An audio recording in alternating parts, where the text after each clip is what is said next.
Hello, moi c'est Priscilla, alias Lady Web. J'accompagne depuis 2018 les marques de la filière équine dans leur marketing et le référencement naturel de leur site. Bienvenue dans le club, le podcast dédié au marketing équestre. Tu vas y trouver des méthodes, des stratégies et des actions faciles et rapides à mettre en place, que ce soit au niveau marketing ou purement SEO. Au programme, des sessions solo où je te partage mes meilleurs conseils, mais aussi des interviews exclusives d'entrepreneurs de la filière équine et d'experts reconnus du secteur.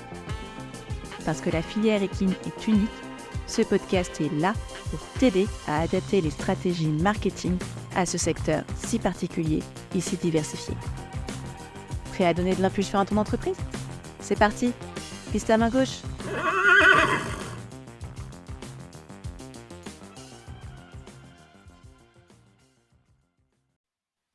Bonjour à tous, bienvenue dans cet épisode. Aujourd'hui, on va parler d'un sujet qui, je pense, va vous intéresser, un sujet qui est important, c'est souvent une étape à passer pour beaucoup d'entrepreneurs, c'est la présence sur un événement, un salon, et comment en fait en faire un succès. Alors, que vous soyez un CDI indépendant, que vous soyez un coach d'équitation, un éleveur, un créateur d'accessoires, même un photographe spécialisé, les événements, c'est vraiment une mine d'or pour développer votre activité, à condition de bien s'y préparer. Alors, sortez vos carnets. Aujourd'hui, je vous livre mes secrets pour transformer votre participation en succès commercial. C'est parti. J'ai fait beaucoup de salons dans ma carrière professionnelle, des salons très niches, puis des gros salons, comme la Foire de Paris, qui était un énorme salon, comme des salons B2B, comme le Congrès des audioprothésistes, des salons, donc je le disais, très niches, avec des événements sur les bateaux et les moteurs de bateaux. Donc ça a été vraiment un gros panel et puis des événements internes aussi pour l'entreprise avec des journées clients, des journées portes ouvertes, etc. Donc, disons que l'événementiel, les événements, ça me connaît pas mal. Alors, la première partie, c'est finalement avant l'événement. C'est ce qui va concerner toute la préparation de votre événement. La réussite d'un événement, ça se joue à 80% en fait, avant même d'y mettre les pieds. Donc, on va commencer par les indispensables pour préparer au mieux tout ça. Alors, la première chose, c'est de choisir les bons événements. Et oui, tous les événements ne se valent pas. Il va falloir vous poser certaines questions pour savoir si oui ou non vous allez aller sur cet événement. Déjà, quel est le public qui est présent ? Est-ce que c'est votre cible ? En plus, il y a une différence quand même entre les événements B2C et les événements B2B. Un événement B2C, si vous vendez directement à des particuliers, c'est là que vous allez trouver votre public, votre cible. Typiquement, Equitalion est un salon B2C, c'est-à-dire que vous allez être là pour vendre directement à vos clients. Les événements B2B, c'est un peu différent. Soit vous vendez à des professionnels et donc vous allez vous rendre sur des salons B2B, soit l'intérêt d'être présent sur ces salons, ça va être de pouvoir nouer des partenariats, d'aller vous montrer un petit peu vos nouveautés. Donc il y a quand même une différence de cible qu'il faut prendre en compte parce que on va pas faire la même chose sur un salon B2C qu'un salon B2B. La question aussi à vous poser, c'est quel est le ratio coût-bénéfice ? Si je reprends l'exemple d'Equitalion, un stand sur Equitalion, ça coûte plusieurs milliers d'euros. C'est assez cher. Donc, il faut que votre retour sur investissement il soit positif. Si vous dépensez 5 000 euros dans un stand à Equitalion, il faut absolument que vous génériez un chiffre d'affaires de au moins 5 000 euros et de plus de 5 000 euros parce que finalement 5 000 euros c'est le stand, mais on va voir qu'il y a plein d'autres coûts associés et donc il faut quand même que ce soit positif. Donc il faut vraiment budgéter votre événement. Il n'y a pas donc que le coût du stand à prévoir, hein. Il va y avoir l'hôtel, le transport, le matériel, etc. Posez-vous la question aussi de qui sont les autres exposants. Est-ce que c'est des gens qui ont des activités complémentaires à vous ? ou est-ce que c'est des concurrents directs? En fait, s'il n'y a aucun de vos concurrents qui est présent, soit ça veut dire que votre cible, elle n'est pas présente non plus, donc il y a peu d'intérêt que vous y alliez, soit au contraire, ça vous laisse une très belle opportunité parce que vous serez le seul sur cet événement. Donc voilà, c'est vraiment regarder aussi l'historique de l'événement. Est-ce que c'est un tout nouvel événement et donc forcément il n'y a pas beaucoup d'exposants c'est parce que voilà, c'est pas encore connu, ou est-ce que c'est quelque chose de très ancien? Donc là, vous avez un peu plus de recul quand même sur les résultats qu'il peut y avoir.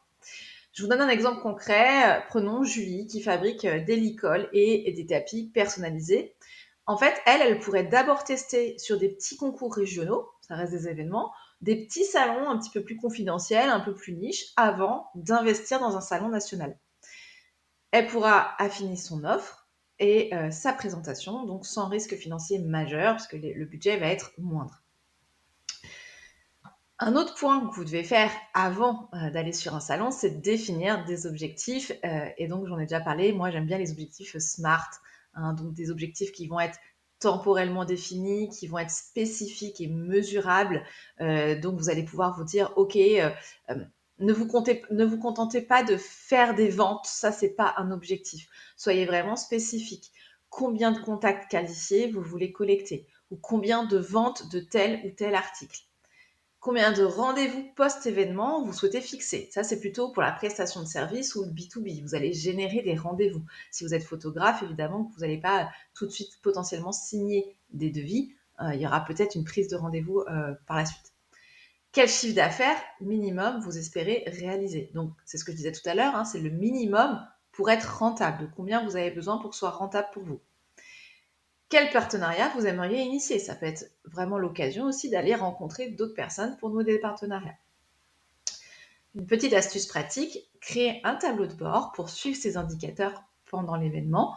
Donc un simple document Excel, ça suffit. Vous mettez vos petits KPI, ce que vous voulez suivre et vous allez pouvoir facilement remplir tout ça. Préparez également votre stand ou l'espace en tout cas sur lequel vous allez être. Votre espace, en fait, c'est votre vitrine, donc il faut le soigner. Pensez parcours client. Comment les visiteurs vont circuler dans votre espace. Alors évidemment qu'en fonction du nombre de la taille du stand, ça va être plus ou moins facile. Identifier une accroche visuelle qui est forte et visible de loin. Donc, en fait, il y a plein de solutions de communication qui sont proposées par les salons en général. Vous pouvez mettre le logo sur le plan, vous pouvez mettre des petits flyers à insérer dans les sacs à l'entrée.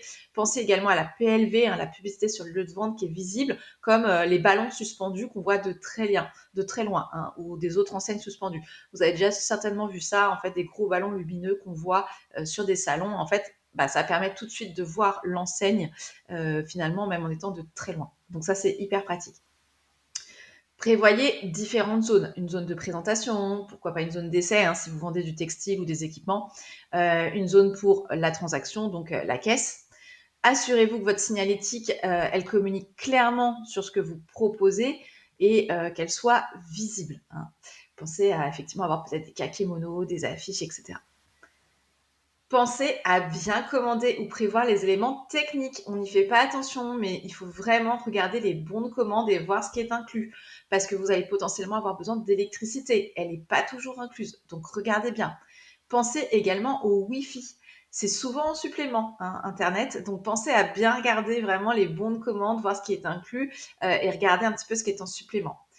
Est-ce que vous avez besoin d'une réserve?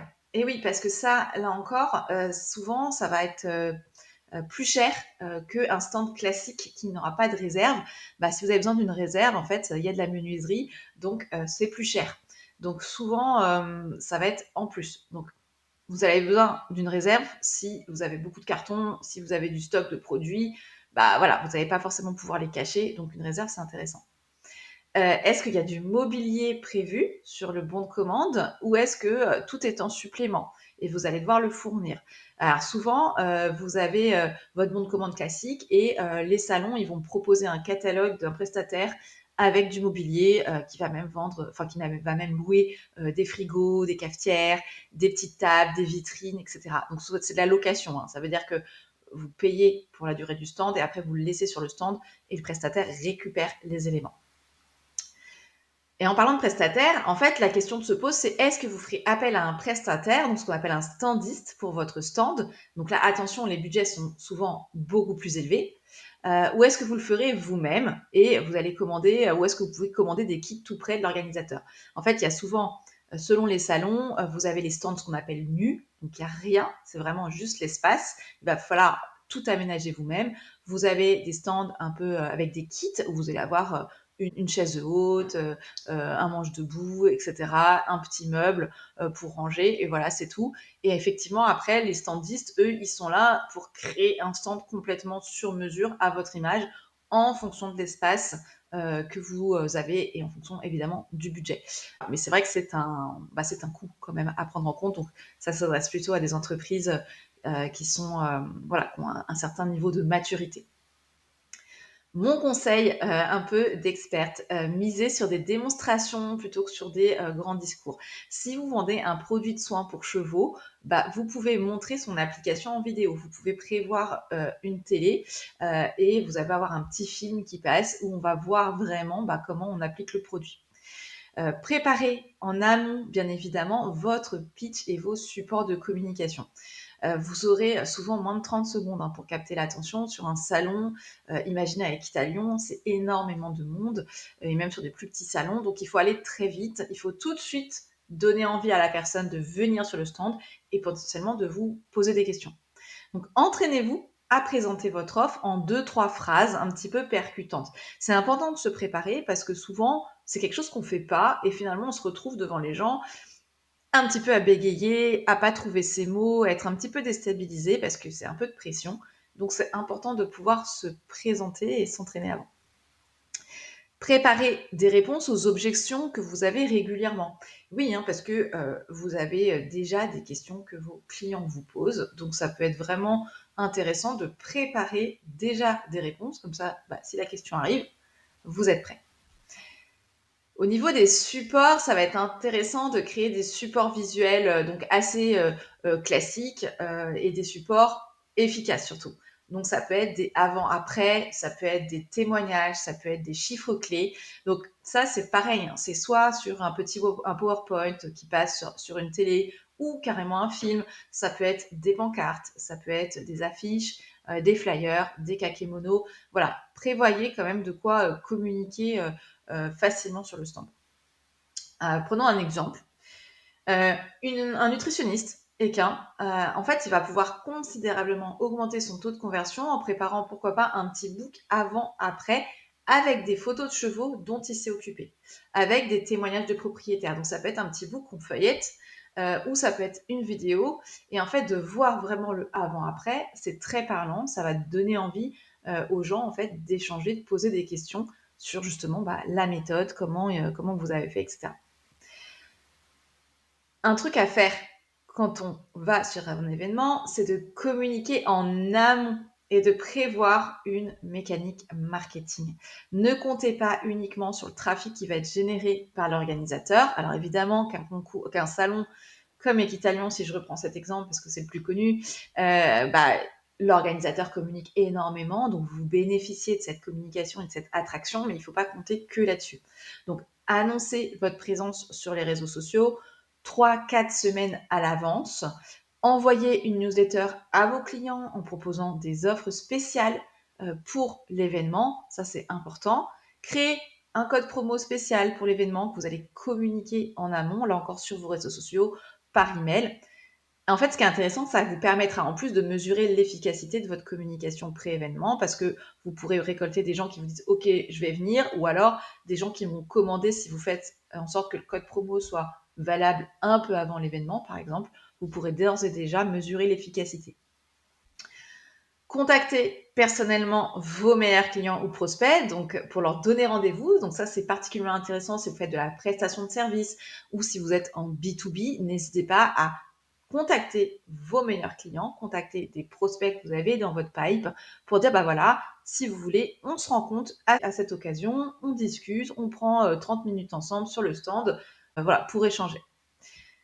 Si je vous donne un exemple qui est réel de marque qui, je trouve, communique et fait ça très bien sur la communication pré-événement, c'est la boutique Equestrian Shop. En fait, ils vendent beaucoup de bijoux liés au cheval et ils ont une communication très efficace en amont des salons sur lesquels ils sont présents. En fait, ils proposent de venir récupérer un petit bracelet qu'ils ont spécialement conçu pour l'événement gratuitement aux X premiers arrivés. Donc en fait, c'est un stock limité et il faut s'inscrire pour recevoir un mail, un code et récupérer le bracelet. Donc c'est hyper malin. C'est une excellente mécanique qui va créer du trafic sur le stand et qui va potentiellement augmenter les ventes parce qu'une fois qu'on est sur le stand, on va voir les produits. Et en plus, ils arrivent facilement à traquer puisqu'il faut s'inscrire et recevoir un code. Donc ça leur permet aussi de jauger combien de personnes potentiellement vont venir sur le stand. Et en plus, du coup, ça doit leur servir pour justement aussi gérer un petit peu les stocks qu'ils vont avoir parce que, encore une fois, ils se disent que les gens qui viennent récupérer un bracelet, potentiellement, ils vont les transformer en clients. Donc c'est vraiment assez malin comme mécanique, je trouve. Et du coup, on les voit, enfin, en tout cas, moi, je les vois pas tellement sur le reste de l'année, mais souvent avant les salons, ils frappent assez fort. Donc, vous voyez que sur l'avant-événement, il y a déjà énormément de choses à penser. Donc, prévoyez-le bien en amont et mettez-vous des to-do et des objectifs pour vraiment ne rien oublier. Maintenant, deuxième partie, ça y est, pendant l'événement, qu'est-ce qu'on fait? Vous êtes installé, le jour J est arrivé et l'idée c'est de maximiser votre impact. Soigner l'accueil et l'approche, ça c'est assez évident, mais du coup c'est quand même l'idée c'est d'être hyper accueillant et de donner envie aux gens de venir. Donc adopter une posture qui est ouverte, qui est souriante, qui est pas agressive. Alors je sais que à la fin de 3 jours ou d'une semaine de salon, c'est compliqué, c'est difficile, on est fatigué, mais voilà, essayez quand même de rester hyper bienveillant, hyper accueillant. N'hésitez pas à poser des questions ouvertes. Quel type de cheval vous montez? Est-ce que, enfin, plutôt que je peux vous aider. En fait, je peux vous aider. Bon bah oui, c'est un peu vague, mais plutôt voilà, quel niveau vous avez, quel travail vous faites actuellement avec votre cheval, quels sont vos objectifs, etc. L'idée, c'est de créer une connexion personnelle avant de parler de vente. Quand on arrive avec je peux vous aider, bon, on sait que voilà, on l'a tous vécu dans des magasins de vêtements, c'est pas forcément la meilleure approche, mais plutôt voilà, créer une connexion. Dans le milieu équestre, parler technique et montrer vos connaissances du monde du cheval, ça établit instantanément votre crédibilité. Parler de votre expérience personnelle, parler voilà, de votre cheval, etc., bah forcément, ça crée du lien. Attention à l'équilibre, hein, on n'aime pas les donneurs de leçons. L'idée, c'est pas de venir critiquer ou voilà, donner des leçons, mais plutôt vraiment, encore une fois, d'établir un contact et un lien et de montrer votre crédibilité. Vous pouvez organiser des mini-événements sur votre stand. Donc ça marche très bien. Ça va permettre d'attirer l'attention, de créer du mouvement. Les gens vont voir qu'il y a de l'activité. Donc, vous pouvez par exemple proposer des démonstrations à heure fixe. Si ça se prête à ce que vous vendez, c'est hyper intéressant de proposer des petites démonstrations où vous dites, voilà, tous les jours à 10h, midi, 14h, 16h, une démonstration. Et en fait, ça crée un petit rendez-vous et ça crée de l'émulation. Vous pouvez aussi organiser un petit concours ou un tirage au sort, soit version papier avec un coupon à remplir et en fait on met dans une urne et du coup il y a un tirage au sort même en direct sur le salon, pareil à une heure fixe, soit une version digitale avec un QR code. Donc les gens vont scanner un QR code, ils vont remplir un petit questionnaire en ligne et après bah, vous pourrez faire le tirage au sort soit après le salon, soit directement sur le salon. Et là, c'est pour ça qu'il faut le Wi-Fi et une bonne connexion Internet pour pouvoir faire le tirage au sort en ligne. Pourquoi pas un jeu type panier garni, où chacun devra deviner le poids d'un panier contenant vos produits et pour gagner ce panier. J'avais vu ça sur un salon et sur un meeting dédié aux maréchaux ferrants. Il y avait une marque qui avait un produit avec plein de donguans, de produits pour les pieds. Il fallait deviner le poids de ce panier et en fait, on pouvait gagner le contenu. Je trouvais que c'était assez intéressant, assez amusant. Ils avaient mis un tableau avec en direct en fait le nombre, les gens, les kilos, etc. Et donc on pouvait voir un petit peu ce que les gens avaient mis. C'était pas mal, je trouve. Vous pouvez aussi offrir des consultations express gratuites. Donc, pareil, en fonction de ce que vous vendez, des produits, des services, bah, vous pouvez proposer des petits audits, des consultations express. Et si vous collaborez avec des créateurs de contenu ou si vous avez des ambassadeurs, vous pouvez organiser une séance rencontre ou dédicace. Ça marche toujours très bien. Ça fait venir du monde. Voilà. Enfin, franchement, si vous faites venir par exemple Ponycorn ou des gens assez connus, bah, évidemment que ça va créer une émulation sur le stand. Et une fois que les gens sont sur le stand, bah, ils vont pouvoir voir vos produits et vos services. Si je reprends un exemple, à nouveau, d'une nutritionniste, par exemple, bah, elle pourrait proposer des check-up rations de 10 minutes sur son stand. Ça serait des mini consultations gratuites qui permettraient de convertir les participants en clients payants après l'événement. C'est-à-dire que la personne, en fait, elle repart avec un petit check-up et elle leur a donné potentiellement ses coordonnées, donc on pourra la recontacter après l'événement. Donc l'idée, c'est de collecter les contacts aussi efficacement. Ça, c'est important sur un salon. Évidemment, il y a l'achat, mais ça va être intéressant de collecter quand même aussi des contacts de gens qui n'achètent pas. Et c'est souvent là que le bas blesse. En fait, il faut vraiment simplifier au maximum votre système de collecte. Donc, vous pouvez proposer un peu comme en digital un incentive en échange du contact. Donc, un petit guide PDF, une réduction, le jeu concours, on en a parlé juste avant. Vous pouvez qualifier aussi immédiatement le contact avec une ou deux questions clés. Quel jour êtes-vous venu? Votre niveau? Avez-vous un cheval? Oui, non, etc. Donc vraiment, pas beaucoup de questions. Il ne faut pas que ce soit trop long, mais peut-être une ou deux questions qui sont intéressantes pour vous. N'oubliez pas le RGPD. Vous devez avoir l'accord de la personne pour la recontacter par la suite avec votre newsletter. Ça veut dire que si vous faites un jeu concours avec un formulaire, il faut qu'il y ait une case qui demande l'autorisation de pouvoir réutiliser l'adresse pour envoyer par exemple la newsletter. Auquel cas, si la case n'est pas cochée, vous ne pourrez pas réutiliser le contact pour autre chose. Ça sera uniquement pour le jeu concours. Donc faites bien attention à ça, c'est important de respecter le RGPD.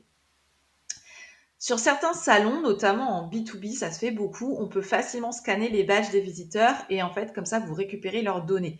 Donc ça, c'est très intéressant, ça se fait majoritairement que sur les salons B2B. Je ne l'ai pas vu en salon B2C, mais c'est vrai que c'est pratique. On scanne un petit QR code sur le badge et ça va se mettre dans une base de données sur notre espace événement exposant. Donc ça, c'est plutôt pas mal. Un autre conseil que je vous donne, c'est de gérer votre énergie. Les événements, c'est épuisant. Si vous êtes plusieurs, ça va être super intéressant de prévoir des rotations, de prévoir un petit planning de présence pour que vous puissiez prendre des pauses. Si vous êtes tout seul, malheureusement, ça va être plus compliqué. Hydratez-vous régulièrement, prévoyez des encas. Ça, c'est aussi pendant les petites périodes creuses, on a besoin aussi de se redonner des forces. Donc, n'hésitez pas à prévoir des petites choses à grignoter. Et surtout, n'oubliez pas vraiment des bouteilles d'eau pour pouvoir boire régulièrement. Essayez d'avoir des courtes pauses pour recharger vos batteries. Alors, quand il y a des moments plus calmes dans les salons, on en profite pour se poser un peu. Et encore une fois, si vous êtes plusieurs, ça peut être intéressant d'avoir quelqu'un qui vous relaie pour que vous puissiez aller prendre une pause. Mon conseil personnel, si vous avez une bonne âme qui peut vous prêter main forte ou vous le relayer justement quelques minutes, c'est vraiment l'idéal. Et aussi de créer une feuille de route. Ça, c'est un document dont je me suis servie pendant des années quand je faisais des événements. En fait, la feuille de route, c'est un document clé pour tout avoir sous la main. C'est un document hyper utile, qu'on soit tout seul ou pas. Ça va reprendre tous les éléments clés du salon. Le contact de l'organisateur, hyper important. Si on a un souci d'électricité, de Wi-Fi, etc., de choses qui manquent, il faut pouvoir contacter rapidement l'organisateur. Les dates et les horaires, le nom du stand, son emplacement, le planning des démos ou de l'équipe. Si vous êtes plusieurs, du coup, là, on met les personnes qui sont là à tel jour, à telle heure. Le process du jeu concours, hyper important. Les divers codes, les mots de passe. Ça, c'est le genre de truc qu'on perd, qu'on va pas trouver facilement si on n'a pas un ordinateur sous la main. Donc, mettez tout ça sur un document, ce qu'on appelle votre feuille de route. Et en fait, voilà, pour avoir fait de nombreux événements dans ma carrière, je peux vous dire que c'est un document qui m'a sauvé la vie, moi et mes équipes, plusieurs fois. Quand moi, j'étais pas sur place sur le stand et que c'était du coup des commerciaux qui étaient là, c'était un document hyper indispensable pour eux parce qu'ils avaient tout le déroulé, ils avaient tout et ils n'étaient pas obligés de m'appeler toutes les 5 minutes pour avoir une réponse à une question. Donc vraiment la feuille de route, super, super utile. Ça y est, L'événement est fini. On passe à la partie 3. Qu'est-ce qui se passe après l'événement et comment on fait le suivi? C'est souvent la partie aussi négligée et c'est pourtant là que vont se concrétiser la plupart des ventes. Donc, faites un débriefing à chaud. Alors, si vous êtes tout seul, faites votre propre débriefing avec vous-même, mais en tout cas, essayez tout de suite en fait de voir un petit peu ce qui a marché, pas marché. Avant même de quitter l'événement, notez ce qui a fonctionné, notez ce qui doit être amélioré parce que vous allez peut-être pas vous en rappeler dans une semaine. Identifiez tout de suite des contacts prioritaires à relancer, que ce soit des clients, que ce soit des partenaires potentiels. Voilà, notez-les bien. Évaluez tout de suite si vos objectifs ils ont été atteints. Donc ça, c'est pareil, n'attendez pas 3 mois pour le faire. Regardez tout de suite où vous en êtes des objectifs que vous vous étiez fixés. Une petite astuce pratique, enregistrez un petit mémo vocal sur votre téléphone avec vos impressions à chaud. En fait, vous allez être assez surpris de la richesse des observations que vous allez avoir et que vous pourriez oublier quelques jours plus tard. Donc, c'est toujours intéressant de pouvoir vraiment noter ou voilà, enregistrer vocalement tout de suite vos petites impressions ou des choses que vous voulez pas oublier. Relancer rapidement. Donc ça, c'est adapté à votre activité. Donc potentiellement en B2B pardon, ou si vous êtes prestataire de service, si vous avez des contacts qui étaient intéressants, qui avaient l'air voilà, un petit peu chaud, relancez-les rapidement. N'attendez pas trop longtemps. Le timing, il est hyper crucial. Donc vous pouvez envoyer un message dans les 24-48 heures après leur venue, après l'événement. Personnalisez au maximum votre approche et rappelez aussi le contexte de votre rencontre. La personne ne s'en rappellera pas. Elle a potentiellement vu énormément de monde sur le salon. Donc, rappelez un petit peu le contexte que vous êtes dit, etc. Personnalisez. Si je vous donne un exemple, par exemple, ça pourrait être Bonjour Marie, c'était un plaisir d'échanger sur les problèmes de dos de votre cheval au salon XX vendredi. Comme promis, voici les informations sur la selle sur mesure dont nous avons parlé. Voilà, ça c'est un exemple d'accroche qui est clair, qui est direct et qui permet de personnaliser et tout de suite à la personne de se remémorer ce qui a été dit. Bien sûr, il va falloir analyser votre retour sur investissement, votre ROI. Et oui, c'est important parce que comment vous allez savoir si ça a marché, si vous allez refaire ce salon l'année prochaine ou pas? Il faut absolument que vous puissiez analyser. Donc, soyez honnête dans votre analyse. C'est pas toujours évident, mais il faut le faire. Donc, calculez précisément tous les coûts, le stand, le déplacement, l'hébergement, le matériel. Voilà, vraiment tous les coûts que vous avez eus, même le restaurant, etc. Évaluez les retombées immédiates et potentielles, mais aussi les plus lointaines. Donc, évidemment qu'en e-commerce, enfin, ou même en commerce tout simplement, vous retombez, vous allez les avoir. C'est votre chiffre d'affaires, c'est les produits que vous avez vendus. Mais sur des budgets plus élevés ou en B2B, donc budget plus élevé, ça va être de l'équipement, de manège, ça va être du transport, hein, les vents, les camions, ça va être même une selle qui représente une selle sur mesure, c'est un budget, on ne va pas l'acheter sur le stand directement. Et en B2B, évidemment, les process de décision sont plus longs. Donc, il faut que vous puissiez tout de suite évaluer un petit peu ce qui va se passer. Tirez des enseignements pour vos prochains événements. Alors, dans le jargon, on appelle ça un post-mortem. C'est pas très gai, mais en fait, c'est un document qui va reprendre ce qui s'est bien passé, ce qui s'est mal passé, les enseignements qu'on en retire et ce qu'on fera ou pas pour les prochains. Ne jugez pas du coup uniquement vos ventes immédiates, hein, parce que certains contacts peuvent se transformer en clients plusieurs mois après, même s'ils n'ont rien acheté sur votre stand. Peut-être que du coup, ils vous ont laissé un email, ils ont participé au jeu concours, ils n'ont pas gagné, mais vous avez leur contact. Donc, ça peut quand même se transformer en client plusieurs mois après. Donc, ça, c'est important de ne pas focaliser que sur les ventes immédiates. Capitaliser sur l'événement, ça c'est pareil, c'est hyper important. Prolonger la durée de vie de votre participation, ça va être de partager des photos, les moments forts sur vos réseaux sociaux pour remémorer un petit peu votre présence. Créer du contenu à partir des questions aussi que vous avez eues, les discussions que vous avez, c'est autant de sujets de contenu que vous pouvez utiliser. Utilisez des témoignages clients pour votre communication. Voilà, si vous avez des gens qui ont acheté, peut-être que vous les avez interrogés directement sur le stand. Ça peut faire des témoignages. Une idée un peu concrète, un exemple, vous pouvez réaliser une petite vidéo récapitulative de votre participation que vous allez poster sur vos réseaux sociaux Et vous allez pouvoir taguer des personnes rencontrées. Avec leur accord, c'est mieux. Mais voilà, taguer un partenaire, un client, voilà, quelqu'un qui est sur les réseaux aussi, que vous allez pouvoir taguer et la personne va repartager. Donc c'est important aussi de capitaliser là-dessus et même de regarder si vous avez des codes promo sur votre site e-commerce. Peut-être que vous avez mis un temps, un délai un peu plus loin après la fin du salon ou de l'événement. Donc vous allez pouvoir regarder aussi comment ça se passe, comment ça vit par rapport à vos ventes sur votre site internet. Donc en conclusion, on arrive à la fin du coup de cet épisode. Pour résumer, je dirais que réussir sa présence sur un événement, qui plus est un événement équestre, ça repose vraiment sur 3 piliers. La préparation qui doit être hyper méticuleuse, avec des objectifs clairs. Ça c'est important de bien noter surtout des objectifs, c'est quelque chose qui n'est pas toujours fait, de savoir pourquoi vous faites cet événement et quel retour vous en attendez. Une bonne exécution pendant l'événement, voilà, si vous avez bien préparé en amont et de savoir ce que vous faites jour après jour sur le salon, de ne rien avoir oublié. Et un suivi rigoureux pour transformer vos contacts qui n'auraient pas acheté sur le salon en clients plus tard.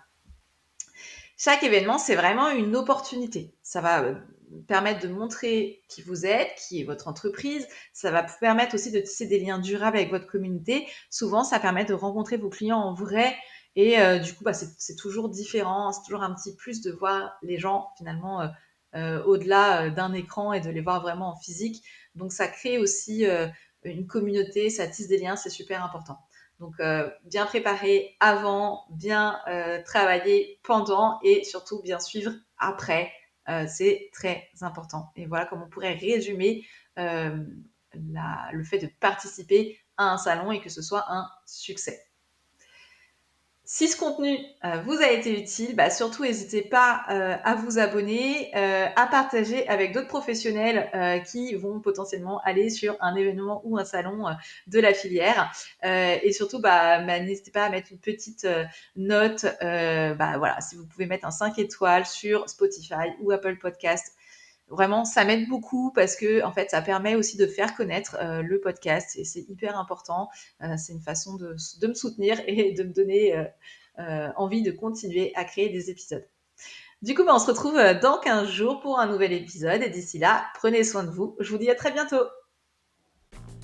Si cet épisode t'a plu, n'oublie pas de t'abonner sur ta plateforme de podcast préférée pour ne rater aucun épisode.